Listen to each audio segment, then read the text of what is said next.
Discourse 22, December 15th, 1932. Saint Germain, Invocation. Thou infinite abiding presence, thy all-pervading light, thy opulence of substance is omnipresent and all-pervading. We open the activity of the outer consciousness into the conscious direction, and molding into form of every good thing we desire. We give praise and thanks for thy intelligent action in these minds, with thy love, thy wisdom, and thy power to guide them, to raise them into all perfection.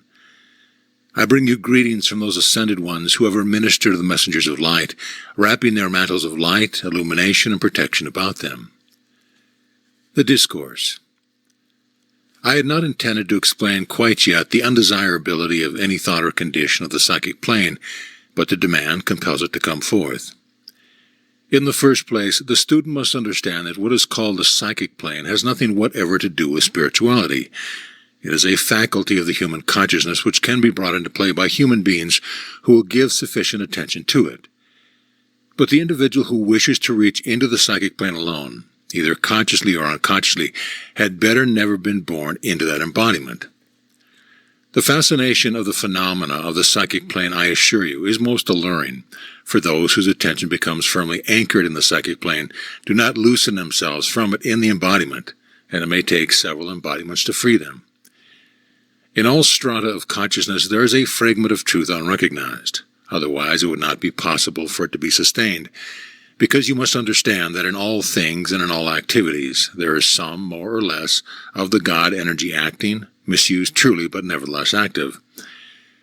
The sincere student will give no attention to the phenomena of psychic seeing or hearing, but understands that he must push directly through, by the power of the inner will through his outer determination, and enter within the electronic belt where only the truth is expressed. Beloved students, while it is necessary to explain this, I want you to make up your minds not to have any fear. Within the psychic stratum of thought and feeling is the principal activity of what we know as the sinister force in this world.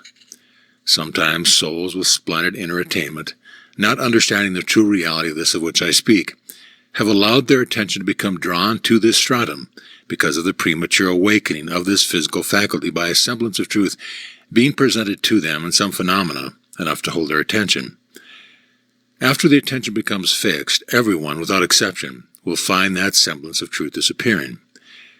One of these attributes, which is perhaps most fascinating, is the false prophecies which are made, causing the individual to make wild prophecies, and once in a while, one being fulfilled in order to bind the attention more strongly. With this, there is also a certain substance which is drawn into the brain. I may not yet fully explain to you. This makes it impossible for the master to interfere with the help of the individual, because of his own free will by which he has accepted it. There are a few cases, however, in which the individual realized the mistake before he had gone too far, and by intense calling to be liberated, one of the brothers was sent to release the individual completely. There is occasionally a rare nature who, because of its great purity, passes through this psychic stratum without ever knowing it or contacting it. This kind of individual is very fortunate indeed. The forces within this stratum will work most directly upon the feeling nature, and this means upon the passion of the individual, because it is most easily reached. Men and women who have lost the controlling power over their passion, which may be either sex or anger, have knowingly or unknowingly become entangled in the psychic stratum of thought and feeling, thereby opening the doors of their beautiful and wonderful temples of God. Through the open door, the forces within the psychic stratum fasten upon them, intensifying their own passion into an uncontrolled condition, which otherwise might be controlled.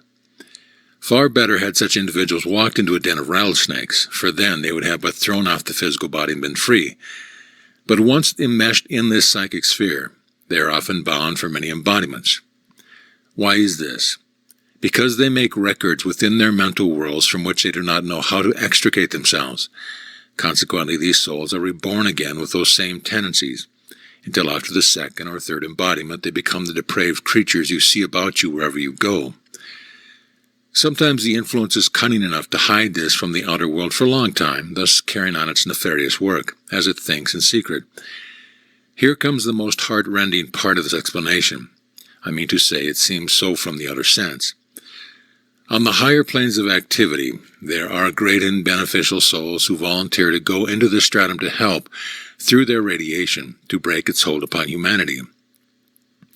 These volunteers are both masculine and feminine. More often, however, they are feminine.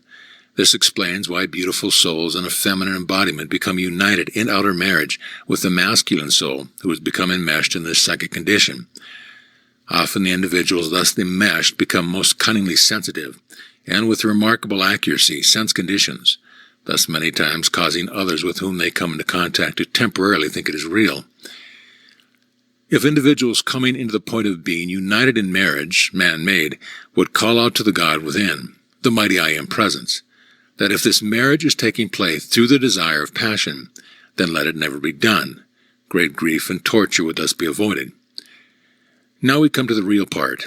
The individuals who, through their own efforts or through instruction being presented to them, get the true understanding of what the mighty I Am Presence means, that it is the true and mighty self, and hold earnestly to it.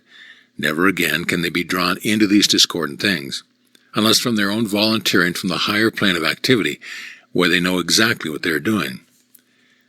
War periods more readily than any other open individuals to this psychic plane.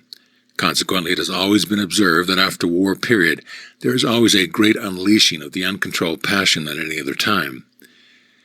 Knowing this should in no wise cause anyone to fear this psychic stratum. If students find themselves conscious of passing through it, they should instantly take the consciousness, I am, the controlling master presence, always victorious. And they will instantly find strength to face whatever appears and go fearlessly and serene through. Jesus suggested this explanation be given while the students were under the triple radiation. This triple radiation means that in his radiation, he always carries with it the triple activity of the Father, Son, and Holy Spirit, or the I Am Presence. All who apply the I Am Presence are receiving the triple activity as long as they maintain it, and the triple activity is always self-sustained. Astrology. One of the saddest things I have to say to you is that many of these attempting to cast horoscopes are unknowingly drawing themselves into the psychic net, and are becoming sensitized and voicing the adverse conditions which exist only in this stratum. This is one of the most unfortunate activities because the individual is so entirely unaware that he has opened this door, until he has become so enmeshed that no amount of argument or reasoning will change his belief in astrology. In the past 20 years, the avenue of astrology has been used for this purpose more than any other. Many times through this, the thought or radiation from this stratum says that certain conditions will manifest for the individual which he cannot avoid. If it is not said in so many words, it is felt through the radiation. This is one of the principal reasons why the last cataclysm of Atlantis occurred, and why the people of Atlantis, in the great majority, refused to listen to the wisdom of the masters, who prophesied from reality the destruction of Atlantis. I understand, beloved students, that some of you have been so interested in your horoscopes may think I'm being severe. However, such is not the case. But my love for you is great enough that I may speak to you the unadulterated truth. If you cannot believe the truth I speak to you, then you must go on your way, for you are individuals of free will, which I have no desire to interfere with except that I am privileged to point the way. Individuals who will cling tenaciously to the I Am Presence need never, anytime, anywhere, ever fear any of these things, because it will correct them and hold them steady on the true pathway of light, up whose golden stairway they may climb with definite precision into their full dominion and perfection. I assure you, beloved ones, that my heart goes out with all strength to the individuals whose attention is held on astrology, for they are so unaware of the pathway strewn with thorns which they have entered upon that will pierce their feet, causing them to cry out in agony, and only when that agony becomes great enough will they call out with all their being and say, O God, show me the true way.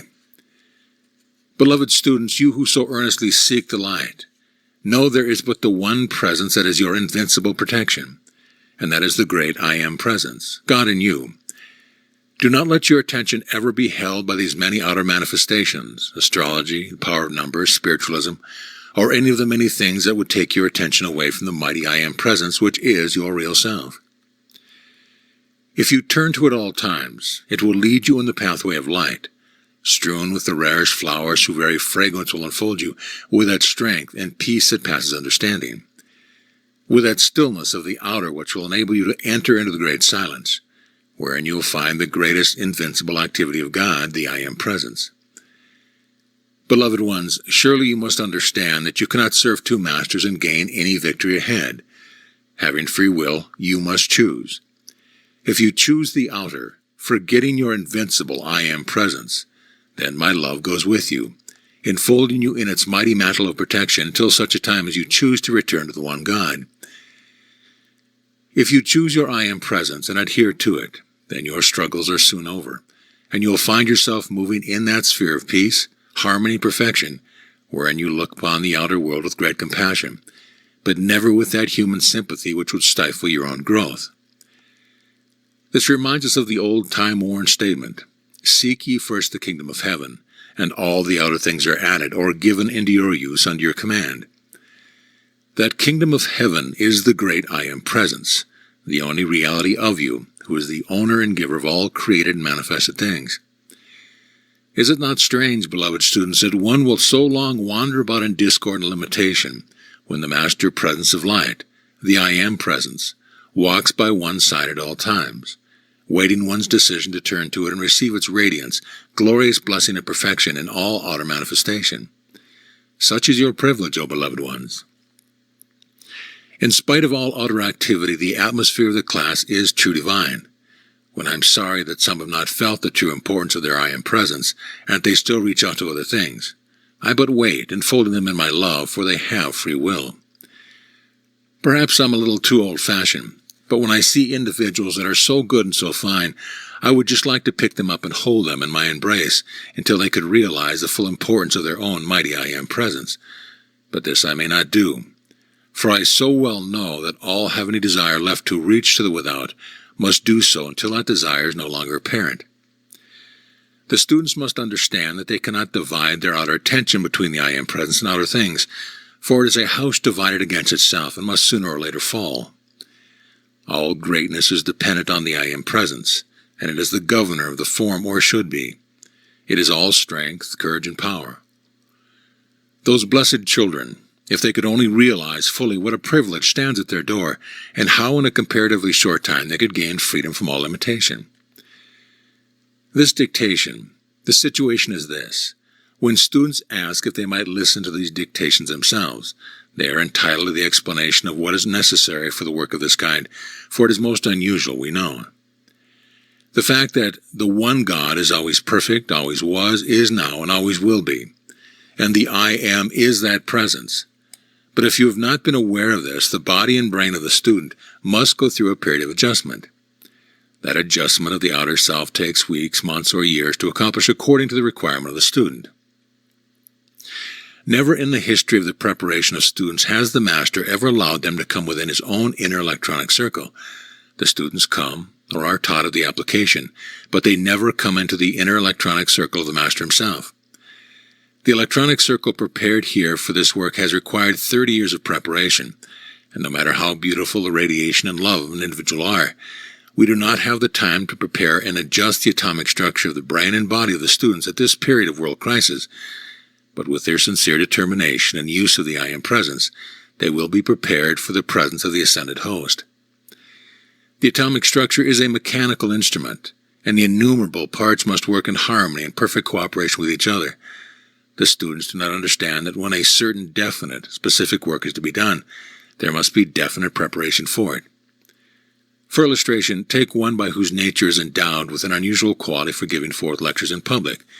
If he is to have the assistance of the ascended host, there must be special preparation for it. The individual would be so prepared that from 20 minutes to half hour before the lectures, that one would be enclosed in a tube of light into which nothing entered except the radiation of the inspiring Master. Benediction. Out of the fullness of our hearts, O mighty presence, we give praise and thanks for thy love, wisdom, and power. We give praise and thanks for the mighty rays that have gone out to each student today. We give thanks for the intensity of this focus that quickens the assurance within the students of the truth of their mighty presence of the I Am, which is the true self. Strengthen them, each one, with that firm determination to hold to that one presence which is all freedom, all perfection, eternal youth, and beauty. Notes. Question. Is the god Miru large of stature? Answer. The god Miru is about 7 feet, and of the most wonderful proportion. The god Himalaya is about 7 feet 2 inches. The god Tabor is 8 feet. He comes from a very, very ancient race of people.